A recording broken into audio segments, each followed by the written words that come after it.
Tonight on 2020, how did this beautiful setting turn into the camping trip from hell? This investigator is on the case. No accident. She definitely died at someone's hands. The daughter who never came back from a weekend outing high atop a cliff. Hey, so Mrs. Smith, I don't think this was an accident. Her three friends who were there. What was she doing? What was she thinking? I don't know. Pleading the fifth in a civil case. Why would they want to kill their friend? But there's a second mystery. We got you two presents. The grown son with everything to live for, caught in a bad romance. An apparent suicide. He didn't do this. I know he didn't do it. The girlfriend who was with him. What does she know? I believe she was aiming for the heart. The police aren't pointing any fingers, but this pit bull of a private eye tells their grieving mothers that nothing is what it seems. Rage. This girl had rage. Now we're taking you inside her all-new investigation into both cases. But to come up here and spend the night? This is kind of crazy. Tonight, what will win out? A police investigation or a mother's intuition? I believe she is a cold-blooded killer. There's no way it's going to end well. Good evening. I'm David Muir. And I'm Elizabeth Vargas. Her private investigation firm is called Without Warning. And that is exactly how it was, a complete shock, no warning, when Sheila Wysocki first learned about the murder of a college friend years ago. She helped break the cold case when the police couldn't. Well, now she's still in business, and two other families are hoping that she can do the same for them. They're trapped in that same shock of finding out their grown children have died suddenly without warning, but with a lot of unanswered questions. So join us tonight for the twists and turns you're about to witness yourself. Weigh in on Facebook and Twitter. Here's Deborah Roberts. She's a suburban mom making time for target practice. But don't be fooled. 54-year-old Sheila Wysocki is also a hired gun, a secret weapon for desperate families who feel the system has failed them. Your typical stay-at-home mom before she helped crack the case of her best friend's murder. Sheila has made headlines as a soccer mom who doubles as a no-nonsense private eye. Her office is her car. She's always on the go, now working overtime for two devastated moms whose young adult children died under strange circumstances. Now they're pressing wrongful death lawsuits against the people they hold responsible. You look unassuming. Nobody would look at you necessarily and guess PI. No. But yet you get in there and you start digging. I dig. I think I owe that to the family. Whoa. Recently, her job brought her here. Not the typical place for a middle-aged woman. It's a sun and alcohol-soaked celebration called Wakefest. Kind of like Cancun with catfish. Each summer, small-town Smithville, Tennessee is overrun with partiers. There to cheer on wakeboarders, but mostly to float, flirt, and booze it up on Center Hill Lake. Bathing suits, bikinis, I mean, you can't go wrong. July 2015. Lauren Agee joins the fun with her longtime childhood friend Hannah Palmer. Here they are road tripping from their hometown outside Nashville. Lauren posting, "Can't wait for Wakefest this weekend." And Lauren's not just joining the party, she's the life of the party. Spirited, silly, and striking. An avid dancer, she's even performed in music videos. With devoted mom Sherry, her biggest fan. We were inseparable. You called her a mini-me, and she called you Mama Bear? Mama Bear. Let me hear that boy. Let me hear that boy. Let me. In her second year at a local college, she's studying criminal science. She wanted to solve mysteries. Kind of ironic because you're trying to solve the mystery of what happened to her. Exactly. What happened to Lauren begins that weekend at Wakefest. Friday, she and Hannah slip right into party mode, all smiles on the lake. With them, Hannah's boyfriend, Aaron Lilly, and his friend, Chris Stout, whom Lawrence just met. Both men clearly adrenaline junkies based on their social media accounts, on land, on the water, in the sky. At night, they're at the only bar in town at the marina. That's Lauren waving at the camera. Saturday evening, off-duty cop and Wakefest security officer Chris Yarchuk bumps into Lauren at the bar. What'd you make of her? She was energetic, lively. He sees her leave around 2 a.m. after a night of drinking, finding her way in the dark with Hannah, Chris, and Aaron. So they left. They left. The four of them walked down the dock. That was the last you saw time I them. saw them, yeah. They're heading to their camping spot, an outcropping across from the marina, down the lake from the houseboats that make up Wakefest. There's a 35-foot drop to the lake on one side, a breath-catching 90-foot drop on the other. Hannah and boyfriend Aaron will crash in a tent. Lauren and Chris will bunk together in a hammock on the edge of the cliff. Incredible that anyone would sleep so dangerously close to a precipice. Samantha Arnold, friends with Lauren and Hannah, was on that cliff with the group the night before Lauren's death and says it was scary but thrilling too. Oh, I was scared, so scared. It was just very steep, and I'm climbing, and then I'm going higher, and I'm like, my legs are slipping, kind of like the rocks are taking me. I think these kids enjoy the danger of it all, and they're all outdoorsy kind of guys and adventurous. Chris and Aaron would later tell police the Wakefest weekend was going well. All camped out, everything was awesome. We all drank, had a good old time. Eventually, we ended up making our way all back to the campsite. The only way to get to the site is by boat, which can be eerie at night. These are the voices of Lauren and her friends captured on a video she took. We're in a canoe. It's a cliff on both sides. Oh my gosh, this is crazy. We're going into a death trap. Death trap. Tragically an apt description. The next afternoon, Sunday, locals Lynn Blair and his son Dylan are fishing in the lake. It's around 4 o'clock, and they're coasting toward a cove near the cliff. So you were going right through this little area right through here? Yes. I looked over and saw something in the water. Went ahead and stopped and was fixing to drop the anchor. What'd you think you were seeing? Well, I didn't know. It bothered me. Something bright floating in the water. Hot pink shorts. Then the stunning realization. It's a body. She's lying face down. It was terrifying. What's going through your mind? We knew it was a young lady. I'm thinking, she has a mom and a daddy. All those people's lives are going to be different from now on. Somebody's life is about to be ruined. Absolutely. That awful moment about to happen for Lauren's mom, Sherry, and her husband, Michael, who get a visit from police. He says, I'm sorry to tell you this, but your daughter didn't make it. Oh, my gosh. I said to him, where are the people that she was with? They are being questioned by police. These are recordings taken that week of Hannah, Chris, and Aaron. We need to know every step that happened. Everybody's pretty drunk. Chris tells police Lauren had been talking about leaving the campsite to go see someone. He says when they went to sleep, she was in the hammock with him.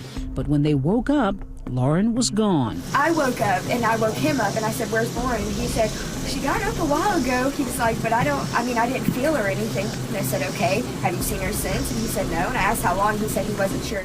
Hannah's saying she was worried, especially since Lauren's flip-flops, purse, and cell phone are still at the campsite. She didn't have her shoes. She didn't have her keys, wallet, phone. And she, would not leave without that stuff, you know? Yeah.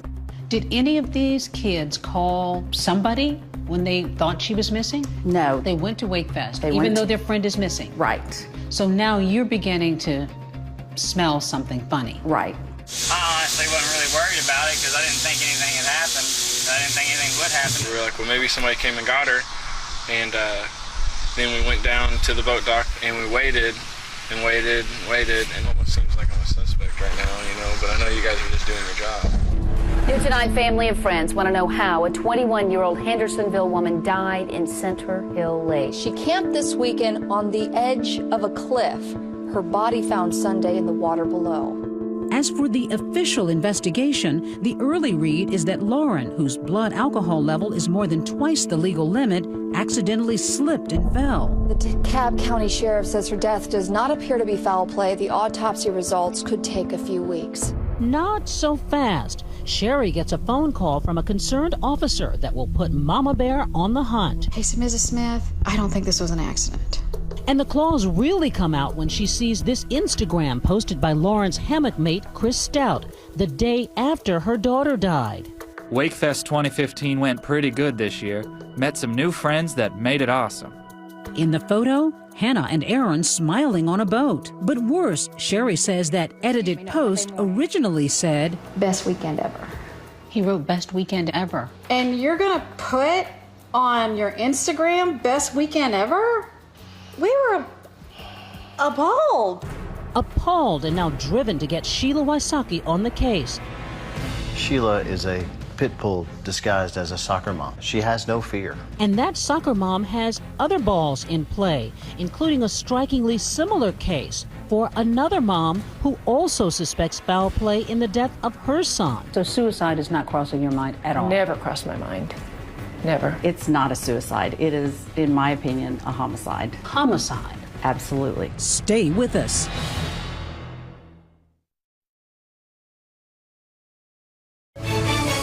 #2020 continues. Oh, and my trench coat. Private Eye Sheila Wysocki is living out of a suitcase, splitting time between Lauren Agee's mom, Sherry Smith, in Tennessee, and another family 700 miles away in Coppell, Texas. Pam and John Cruz have hired the dogged detective to unpack the mystery surrounding the sudden death of their son, Jonathan. There's no way to make sense of something like this. It's just unthinkable. It should have never happened. So this is Jonathan's room. Still in shock, Pam has kept her son's old bedroom intact. Is it hard to come in here now? It gives me peace. Still has a little of his smell. I know exactly what he smelled like, so I can smell him. Very special. Life as she knew it came crashing down when this 911 call came in. Oh my God, I've been shooting himself. Ma'am, I need you to tell me where you are. I didn't know. He's shooting himself on the heart, and he's dying right now. It's Jonathan's distraught girlfriend on the phone saying he shot himself, a notion Jonathan's family finds incomprehensible. And I said he did not do this. First of all, he would not have ever shot himself. So suicide is not crossing your mind at all? Never crossed my mind. Never. He had a good job. He had plans for the future. He had a brand new car, the apartment. He was going to go furniture shopping. Well, if you're going to kill yourself, you really don't need that furniture. He was just exuberant all the time. He woke up in the morning with that, like, what are we going to do today attitude every day. Actually, Danny, no, open this one first. He delighted in showering his younger sister Danny with presents. He was just a giant teddy bear, you know. Anything he could do to make somebody happy, he would do. That includes his new girlfriend, 26-year-old Brenda Lazaro. Athletic, shy, and pretty. She's a kung fu instructor. Kick him in the head, He, a black belt in Taekwondo. They bond over martial arts. She's also best friends with his sister Danny. She and I were paired to choreograph a fight scene together. That's how we became friends. Here's video of the two on the kung fu demo team. How did you feel about Brenda? I liked her. Very reserved. She doesn't say much at all. Was he falling for her? Was she falling for him? It seemed like they were very into each other. He was a very touchy-feely, affectionate person. He always had a hand on her shoulder. The romance moves quickly. After 3 months together, Jonathan and Brenda are already talking marriage, even children, taking happy selfies together. Then everything changes on Super Bowl Sunday 2014. The Seahawks are world champs. At 11:30 p.m. and that 911 call. Did he use a gun or what happened? Yes, he used a gun. Did he mean to do it? Did he do it on purpose? No. Yeah, he did on purpose. That's Brenda on the line saying her boyfriend just shot himself in bed. Hold on, listen to me. Listen to me. We got to be able to find you, so I need you to find some way to tell me what the address is. Frantic, it takes her minutes to finally give the exact location of Jonathan's new apartment. Strange, since she helped pick it out. And she kept saying, I don't know, no. All these hesitant, stalling tactics. It was like pulling teeth to get her to say anything. We're just having a discussion, and we're just talking, and then he just love me, and I didn't believe him. And he said he was gonna prove that he was. Okay. Out of the blue, a gunshot. I didn't know that he had a gun. That 911 call strikes Sheila as odd. Generally, you would think she would be wanting to help him, talking about his needs, and she's talking about loving her. She's kind of explaining things a little too early. Her boyfriend had apparently ended his life with a single shot to the chest. It was just unreal. And I remember there's a picture of him sitting there in his little Boy Scout uniform, just holding it like so big if I could hug it. Did you ever know that you're my hero? I think I'm the luckiest guy in the world to be able to say that that guy right there is my brother. Days later, the short but full life of 27-year-old Jonathan Cruz You knew that he was kind, he was loving, he was big and bold. Is celebrated by his heartbroken family. He touched lives in ways that we had no idea. In a series of photographs, the ball boy, the Boy Scout, the boyfriend. But missing from his funeral, his girlfriend, the last person to see him alive. His girlfriend didn't show up at the funeral? No. Or the viewing. Or the viewing. She told me that she couldn't do it.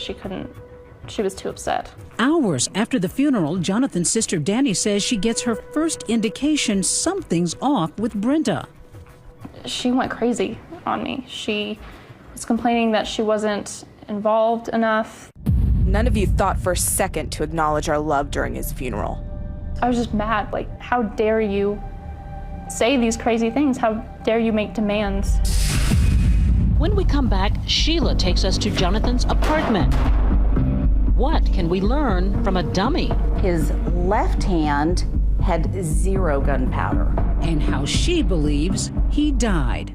I believe that's exactly where she was aiming. Next.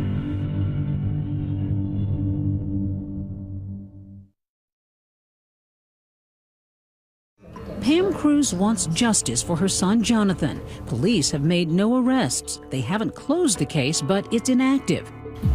Sheila Wasaki is anything but. She's been investigating for 18 months, gathering evidence for a wrongful death suit, challenging the autopsy report, which declares Jonathan's manner of death undetermined.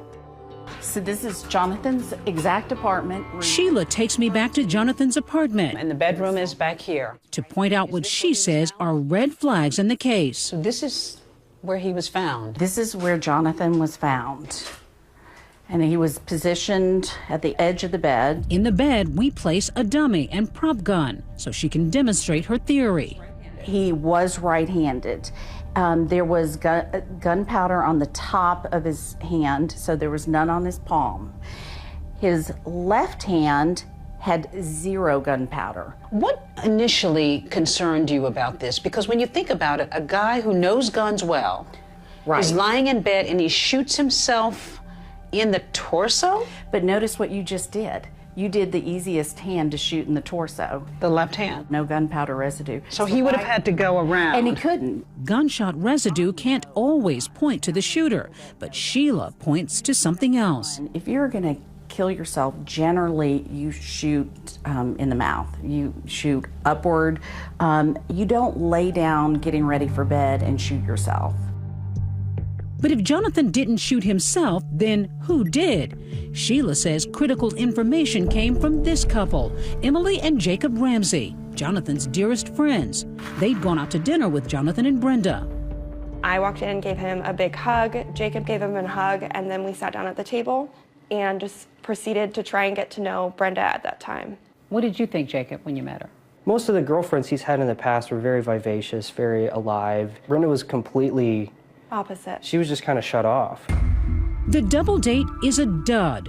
Brenda making a dismal impression and apparently becoming jealous of the hello hug between Jonathan and Emily. He hugged Emily, which put Brenda over the edge. She wanted to isolate Jonathan. She later ups the ante with her new love, forcing him to unfriend women from his Facebook page. Were you worried about him and Brenda? In my head, I just thought, here's another crazy girl that he's dating. But it seems that after 2 months, Brenda's still fuming over that platonic hug. Jonathan's concerned he must now choose between Emily and Brenda. You know, the things that she was trying to make him do, and they were deal breakers for him. Texting his sister. Choices are A, fight it and try to make it better. B, choose Brenda C. Refuse to give up either and see if Brenda ends it. D. End it with Brenda now. Later that same day, he told me D was his final choice. So there was no doubt in your mind that he aimed to break up with Brenda. Mm-hmm. Jonathan knew the relationship with Brenda was becoming toxic and he needed to get out. Hey, good morning on this Super Bowl Sunday. The next day, that fateful Super Bowl Sunday, he meets up with Emily and Jacob at this Mexican restaurant, telling them that Brenda's threatened by his friendship with Emily. When unexpectedly, the martial arts master makes a menacing phone call.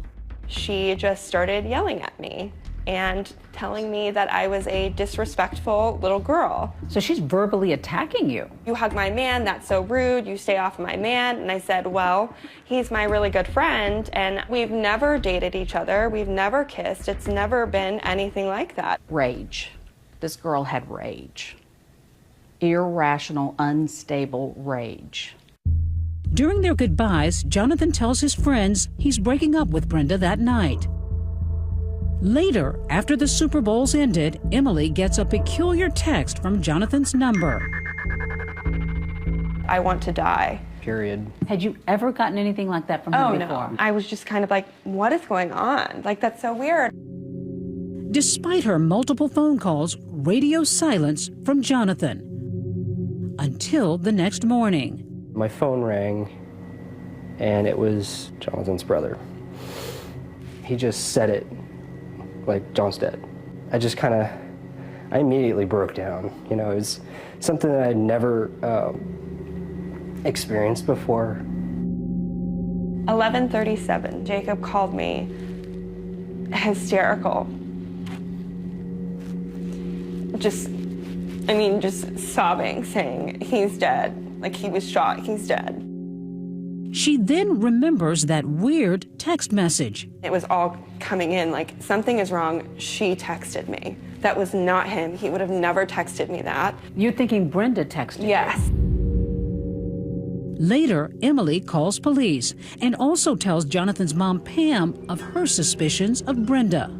My mother's heart was like, okay, this makes sense now. I knew right then, I knew. And what did you know? That she had done it. Why would she do it? Well, it sounds like pathological jealousy problem going on. That's a story you hear every day.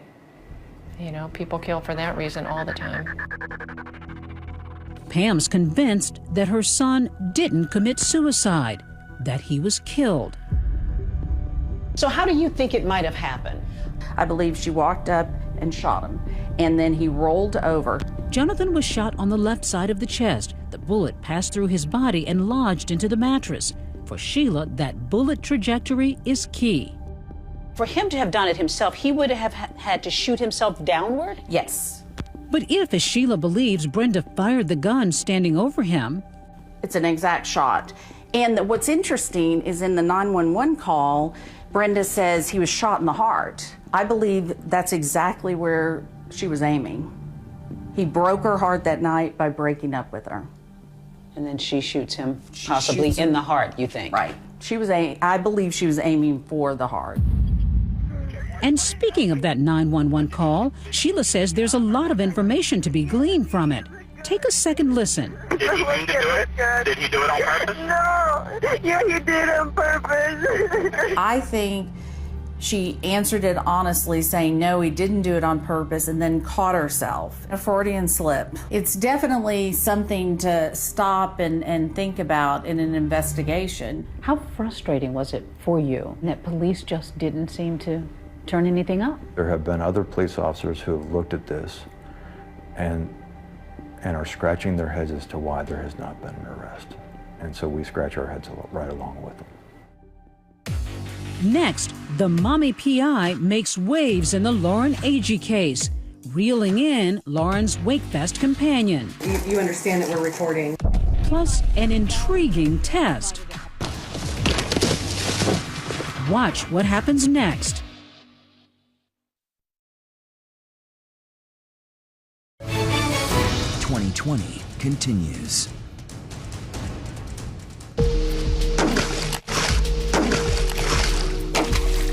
CSI Sheila Wasaki's been working the Lauren Agee case on land and lake.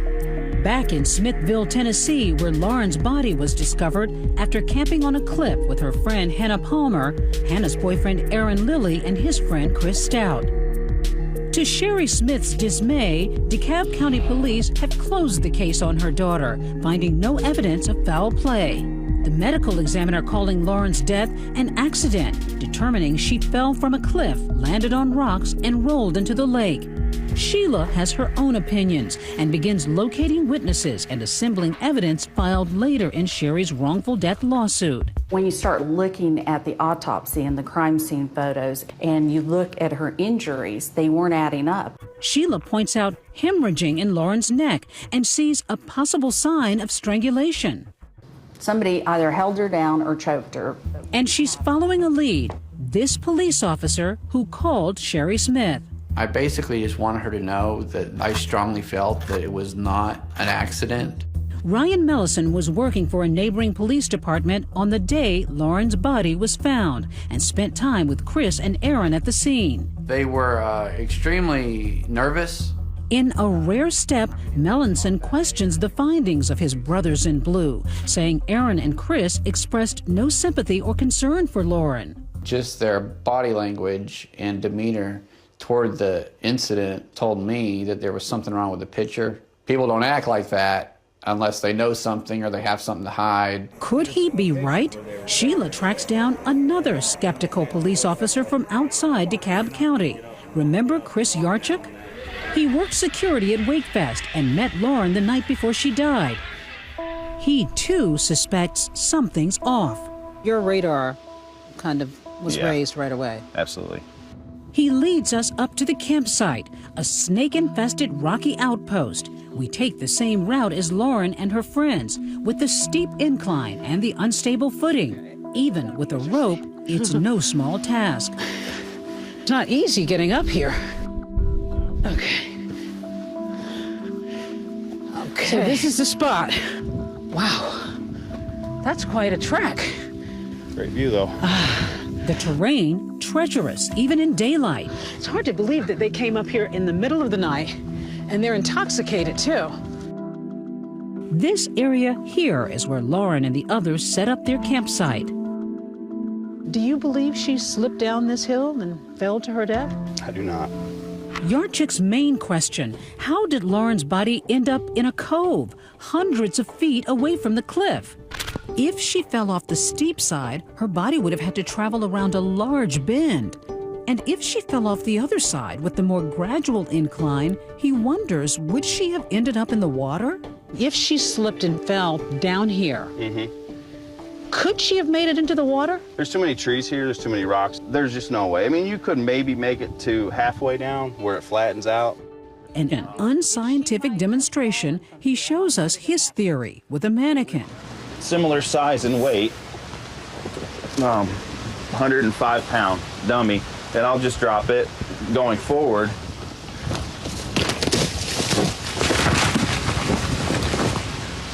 It was caught in the branches, didn't even make it down to the bottom. Correct, it's not even halfway down. Yarchuk alleges police skipped fundamental steps in their investigation, including properly securing the scene and collecting a rape kit. At the lake, Sheila tests the water currents. It's not moving. If she had fallen here, maybe she might have made it to this cove? I don't think so. I think she'd stay here based on the currents. And interviews those boaters who found Lauren's body. And her legs and arms were pointed down. Yes. But she really wants to talk to Hannah, Chris, and Aaron. Sheila takes a trip from Smithville to the Sunshine State.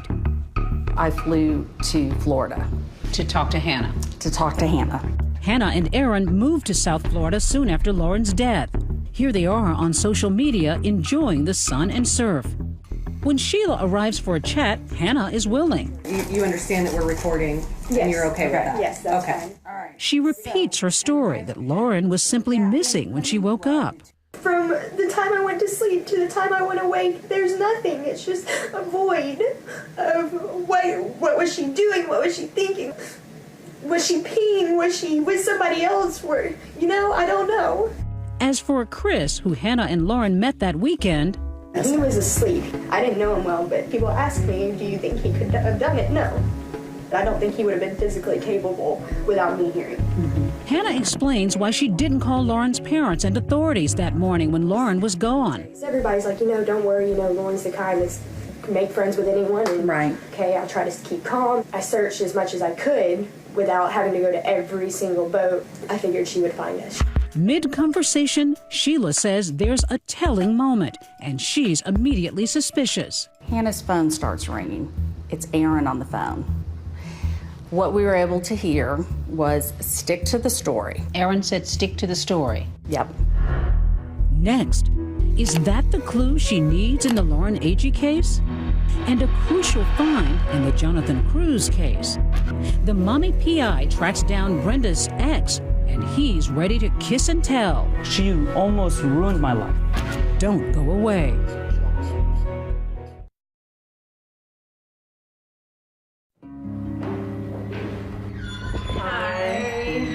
Nice to meet you. Two moms, and until this very moment, two strangers. This was actually her audition picture. Sherry Smith and Pam Cruz, members of a sad sorority. You're both a part of this horrible club that nobody wants to be a part of. A sisterhood that we didn't choose to be part of, but we are. Both fueled by gut instinct and united by understanding. Why are they not here with us anymore? I know. It's just so unfair. You don't know that this is what I'm going to have left. And both believing the authorities have dropped the ball. The police won't listen to anything I have to say. On this day, a third mom, that pit bull private eye, joins them to discuss their cases. We're going to work on Thursday. Okay. And your 911 call. Armed with information, the moms are taking justice into their own hands, filing wrongful death lawsuits against the friends who were among the last to see their beloved children alive. What do you hope to accomplish with the civil lawsuit? Finding the truth. That all the lies will be uncovered, all the truth will be uncovered. Uncovered, they say, because in a civil suit, defendants are required to testify under oath, meaning that perhaps for the first time, Brenda Lazaro may be directly asked the question, did you shoot your boyfriend, Jonathan Cruz? During her deposition, we asked that question, did you shoot Jonathan Cruz? And she took the Fifth Amendment. Pleading the Fifth, the right not to answer because she may incriminate herself. If you have nothing to hide, why not just tell what happened? Just tell. Brenda won't talk, but in their deposition, some of the people closest to her do. Friends, family members, kung fu teammates. Some saying they don't think Brenda would kill. She's too sweet. I don't think she's capable of murder. She's a very bright and bubbly person. Others recounting conflicting stories of what Brenda told them. He put a gun to his heart. Well, she said he shot himself in the head. They were not even having an argument. She went to the bathroom, and when she came out, he was already shot. Who among those depositions stood out for you? What made me think we had a case was Matthew Kirk. Matthew Reza Kirk. He gave us a good profile of what Brenda was like to date. Matthew Kirk, Brenda's ex-boyfriend. She almost ruined my life. They met in college and were together for 5 years. She was jealous of any woman I talked to. She'd always say things such as, you like her? She just got crazy whenever I went around any girl. How did she go crazy? She cut herself. He says Brenda harmed herself regularly, more than 100 times. His talking about her history and how she isolated him. She did similar things with Jonathan, even though, remember, they only dated a few months. Matthew says Brenda was possessive, yet never violent. Well, except for maybe once. She threatened to kill my mom one time. What'd she Well, say? no, she just held some scissors in her hand and said, I'm gonna go see your mom. That was one time. And that's the time that I called the police on her. Brenda is jealous, creates drama, plays the victim.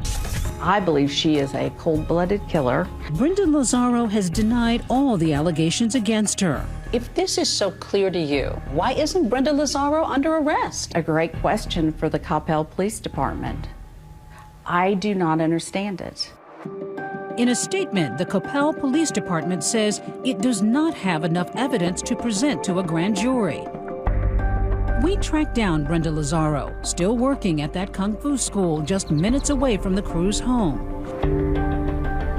She's now married with a baby. Both Brenda and her attorneys declined to comment on the lawsuit. You've lost your brother, and she is living her life. I think it's hideous. What do you want her to know? I want her to know that she is not fooling everyone. That there are people out there who know exactly who she is. As for Lauren Agee, her Cliffside friends are also moving on, for better or worse. According to Facebook, Hannah and Aaron are now engaged, while Chris Stout is currently in jail for an unrelated DUI charge. And like Brenda, all pleaded the fifth in the wrongful death lawsuit filed against them. Hannah, Chris, and Aaron deny they had anything to do with Lauren's death.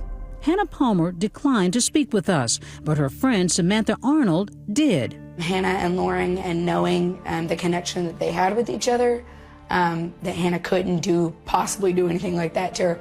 The entire lawsuit is, if I have to say it, bogus. To a lot of people, you look like heartbroken parents who want to blame kids for the death of your daughter.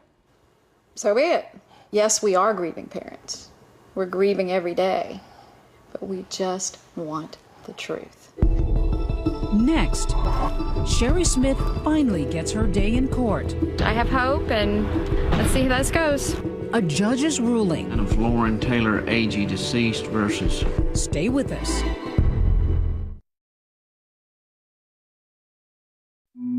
While Brenda Lazaro, Jonathan Cruz's ex-girlfriend, continues honing her martial arts skills, Pam Cruz awaits a day in court against her. And Sherry Smith finally gets her day of reckoning, nearly 2 years after losing her daughter. A judge is about to decide if her wrongful death lawsuit against Hannah Palmer can proceed. I'm not nervous. I'm just, yeah, I'm nervous.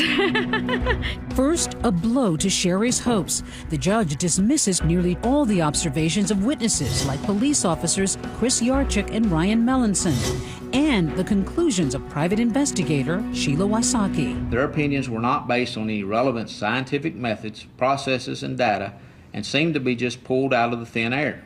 In fact, we spoke with Dr. Jonathan Arden, a forensic pathologist. To me, the evidence is highly consistent with a fall off a cliff. As for the police investigation, the DeKalb County Sheriff's Department defends its detective work, saying there's simply no evidence in this tragic case that will support Lauren's death being considered homicide or foul play. And the judge agrees, ruling there will be no trial against Hannah Palmer. The court finds that the plaintiff has not produced any shred of evidence that anyone intentionally harmed Miss Agee. It's a disappointing setback for Sherry. Her lawyer, Alex Little, says they will appeal. But it's just another day in court, and we'll proceed on, and we expect to prevail in the end. Sheila says this about the judge's findings. Was I offended by what the judge said? No, because I deal with it every day, and I'm prepared for it. And I love that people underestimate me. Keep it coming. Michael's downstairs. Sherry's lawsuit against Aaron Lilly and Chris Stout is still pending. They have not responded to request for comment. I am going to go and get a large glass of wine. No matter what happens, this grieving mom says nothing will lessen the pain of losing Lauren, an agony she doesn't need to explain to Pam Cruz. To stay close to Jonathan, she wears a special necklace. This necklace I'm wearing, the little heart, has a little bit of Jonathan's ashes inside. Get to carry a little bit of him every day. You're such a good boy.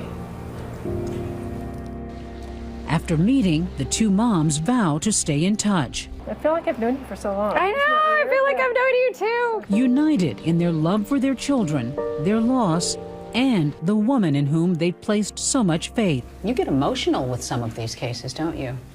With all of them. Pam wants to be heard. She wants Jonathan to be heard. Same with Lauren and Sherry.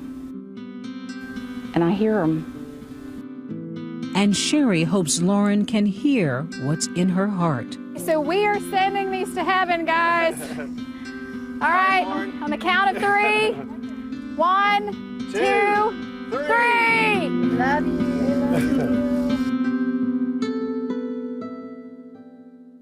In a statement to 2020, Hannah Palmer wrote, in part, "The court's decision allows me once again to look to my future. I would like to express my deepest sympathies to Lauren's family and hope that they ultimately find the peace and closure they deserve." The Cruz family's civil case against Brenda Lazaro in the death of their son Jonathan is now scheduled for this September, and we'll stay on it. In the meantime, that is our program for tonight. I'm David Muir. And I'm Elizabeth Vargas. Thanks so much for watching. For all of us here at 2020 and ABC News, good night.